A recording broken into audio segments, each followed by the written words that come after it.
अस्सलाम वालेकुम नाज़रीन, मैं हूं असद अली तूर अपने प्रोग्राम असद तूर अनसेंसर्ड के साथ। आज हम आपको दो जो खबरें देंगे दिलचस्प। एक तो है कि DGISI lieutenant general Nadeem Ahmed Anjum की क्या पॉलिसी है या उनके मुतल्लिक क्या पॉलिसी है और इस पॉलिसी के पीछे क्या वजूहात हैं, ये हम आपको एक आज दिलचस्प खबर देंगे।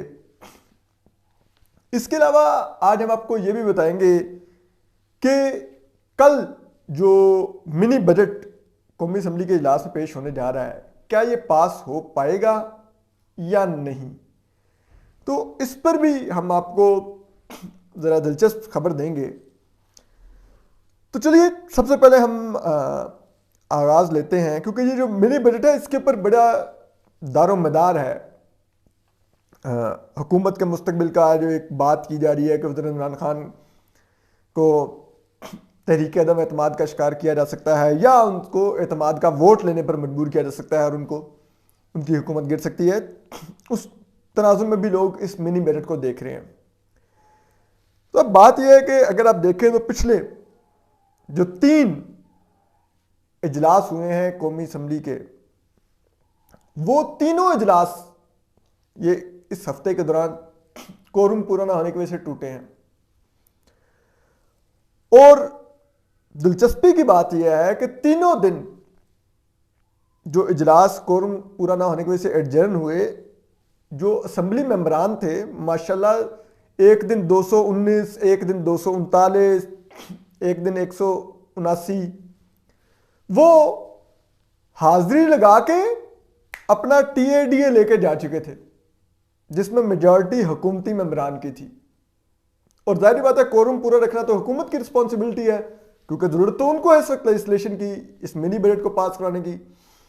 तो अब इससे जाहिर होता है कि असम्बली मेंबरान इस्लामाबाद में मौजूद हैं लेकिन इजलास में नहीं आ रहे, कोरम की पूरा करना यकीनी नहीं बना रहे।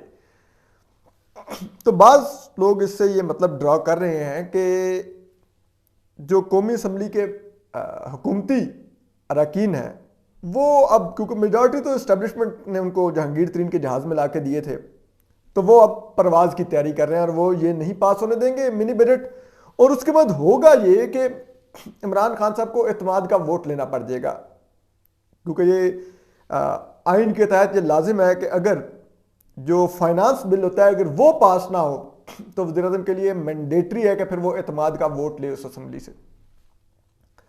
लेकिन इस सब के बावजूद हम जो हमारी खबर है वो ये है कि ये मिनी बजट पास होगा। कि पाकिस्तानी अवाम पर जो बोझ 600 अरब रुपए का इजाफी लादना है, जो ऑलरेडी 11.5% पे महंगाई की शरह खड़ी हुई है, वो 1% और ऊपर 12.5% पर ले जाई जाएगी। अवाम का मजीद कचूमर निकाला जाएगा। और कैसे पास होगा इसकी वजह भी हम आपको बता देते हैं। देखिए, ये मिनी बजट IMF की डिक्टेशन पर हमने पास करवाना है। अगर हम ये मिनी बजट नहीं पास करवाएंगे तो जो 11-12 जनवरी को जो IMF का इजलास होना है, जिसमें पाकिस्तान के प्रोग्राम को रिव्यू किया जाना है, पाकिस्तान की रिपोर्ट को रिव्यू किया जाना है, उसमें अगर उन्होंने देखा कि ये हम मिनी बजट नहीं पास करवा सके, स्टेट बैंक को ऑटोनॉमी नहीं दिलवा सके जो IMF की कंडीशन है, तो वो $1 अरब की किस्त नहीं मिलेगी। तो ये मसला पाकिस्तानी हुकूमत का नहीं, पाकिस्तानी रियासत का है, क्योंकि पैसा रियासत को चाहिए। इस वक्त पाकिस्तानी रियासत इस वक्त माशी तौर पर इतनी ज़्यादा कमज़ोर हो गई है कि वो इस $1 अरब के लिए भी इस वक्त नाक की लकीरें निकाल रही है। डॉलर ऑलरेडी ओपन मार्केट में 182 रुपये पे जा चुका है। अगर ये बावजूद इसके कि हमें सऊदी अरब ने $4.2 अरब का पैकेज दिया, लेकिन वो $4.2 अरब का पैकेज पाकिस्तान के जो सरमायाकार हैं, जो सनतकार हैं, जो फॉरेन इन्वेस्टर हैं, उनका एतमाद बहाल नहीं करवा सका, क्योंकि उनको पता है कि end of the day Pakistan को जितना बैरूनी कर्जा चाहिए, जितनी फाइनेंशियल एड चाहिए, जो बैरूनी इंस्टीट्यूशन से चाहिए, वो जब तक IMF का प्रोग्राम पाकिस्तान साइन नहीं करेगा, उसकी कंडीशंस पूरी नहीं करेगा, और अगर IMF हाथ उठा लेगा पाकिस्तान पर से, तो जितने इंटरनेशनल क्रेडिट इंस्टीट्यूशंस हैं वो पाकिस्तान को कर्ज नहीं देंगे, और जब कर्ज नहीं देंगे तो हमारी मईशत अब उस जगह पे है कि वो बगैर कर्ज के नहीं चल सकती। तो इसलिए ये $1 अरब की बात नहीं, ये IMF के ओके के नोट की बात है।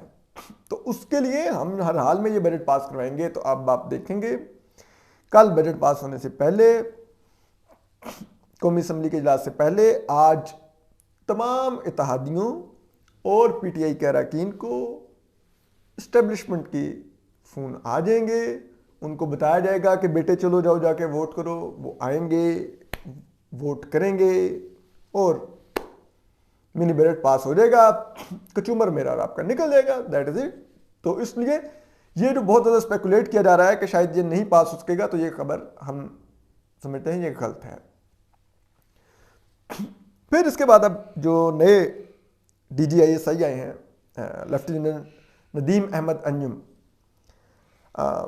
इनके आने के बाद अभी तक इनकी बतौर DGISI कोई पिक्चर, कोई वीडियो, कोई मीडिया अपीयरेंस नहीं है। कल जो एक कौमी सलामती की एक पहली एक वो पॉलिसी का इजरा किया गया, तो उसमें ये मौजूद थे, लेकिन उसमें भी इंटेंशनली इनको रिकॉर्ड नहीं किया गया। जो पिक्चर जारी की गई, जो वीडियोस जारी की गई, उनमें कहीं पे भी लेफ्टिनेंट जनरल नदीम अहमद अंजुम मौजूद नहीं थे। अब ये बताया जा रहा है, PM हाउस के जरिए ये बता रहे हैं कि ये PM की पॉलिसी है वज़ीर-ए-आज़म इमरान खान की, कि DGISI जो अब हैं उनको उस तरह से पब्लिक अपीयरेंस नहीं दी जाएगी, उनकी उस तरह से तशहीर नहीं की जाएगी। जबकि दूसरी तरफ जो इस्टेब्लिशमेंट के ज़राए हैं, जो अंसार अब्बासी साहब ने भी स्टोरी की हुई है, जो ISI के करीबी ज़राए हैं, वो ये कह रहे हैं कि नहीं, ये लेफ्टिनेंट जनरल नदीम अहमद अंजुम की अपनी पॉलिसी है कि वो पब्लिक अपीयरेंस नहीं देंगे। वो स्पाई मास्टर हमेशा लो प्रोफाइल रहता है, खुफिया रहता है, और वो सामने आके नहीं कर रहा था। ये बतौर स्पाई एक वो कहते हैं कि एक आपका तरीक़ाकार होता है काम करने का। फिर इसी तरह जो रावलपिंडी में बैठे हुए फौज के ज़राए हैं, वो भी ये कह रहे हैं कि माजी में ये पॉलिसी वायलेट होती रही और जो DGISI थे वो पब्लिक अपीयरेंस देते रहे 90 की दहाई के बाद, लेकिन ये गलत था और ऐसा नहीं हो सकता। तो ये बड़ी दिलचस्प चीज़ है। अभी हाल ही में लेफ्टिनेंट जनरल फैज़ हमीद जो भी कोर कमांडर पेशावर बन गए हैं, वो तो बहुत ज़्यादा पब्लिक अपीयरेंस देते थे और उनको बहुत ज़्यादा हाईलाइट किया जाता था, और वज़ीर-ए-आज़म इमरान खान उनके साथ अपनी मुलाकातों की खुसूसी तौर पर वीडियोज़ और पिक्चर्स जारी करवाते थे। वो हमें बहुत अच्छी तरह मालूम है, आज हम आपको बता रहे हैं कि जब वो काबुल गए तो जो उनकी सरीना होटल से पिक्चर आई, उसको ISPR ने रिकवाया था कि ये पिक्चर मतलब TV पे चले, और ना ही कोई रिपोर्ट करेगा ये काबुल के दौरे पर है।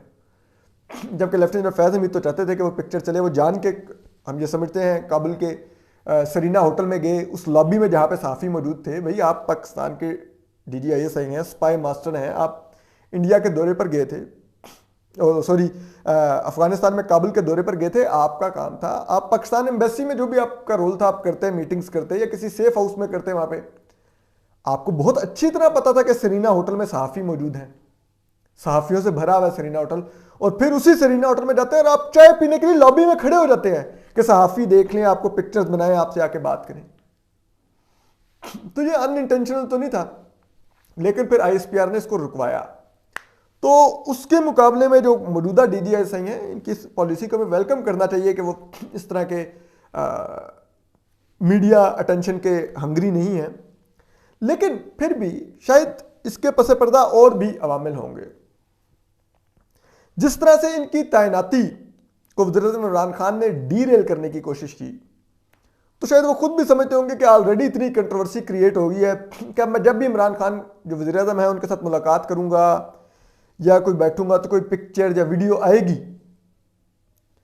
तो फिर उसके ऊपर तबसरे होंगे, लोग देखेंगे लेफ्टिनेंट जनरल नदीम अहमद अंजुम की ये बॉडी लैंग्वेज है, वज़ीर-ए-आज़म इमरान खान की ये बॉडी लैंग्वेज है, देखो नज़रें मिल रही हैं कि नहीं, सामने बैठे हुए कैसे हैं, जिस्म में तनाव है कि नहीं, पलकें सीधी हैं कि नहीं, भवें तनी हुई हैं कि नहीं, एक 100 किस्म के तबसरे शुरू हो जाएंगे। तो उनको मजीद ऑलरेडी उनको बहुत एम्बेरस किया गया DGISI बनाने से पहले, तो मजीद वो शायद उससे नहीं चाहते, तो वो कहते हैं कि बेहतर ही है कि ना इनके साथ तस्वीर आए। जबकि दूसरी तरफ एक पहलू ये भी है कि शायद जो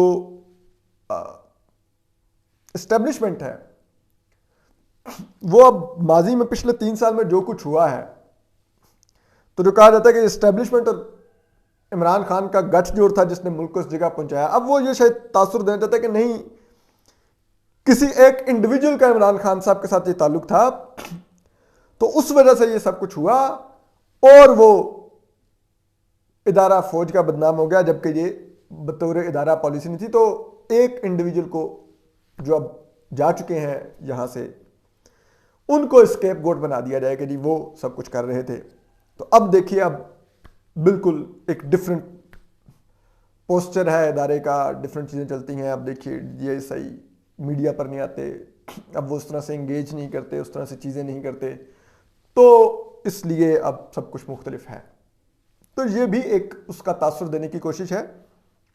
लेकिन बात यह है कि सिर्फ ऑप्टिक्स का मैटर नहीं है, पॉलिसी जब रिफ्लेक्ट होगी तो वो रिफ्लेक्ट ग्राउंड पे नजर आएगी, और विद ग्रेट एक्सक्यूज अभी तक ग्राउंड पर कुछ ऐसा नजर नहीं आया। बहरहाल हम आपको अपडेट करते रहेंगे। अपना ख्याल रखिए, सलामत रहिए, अल्लाह हाफिज।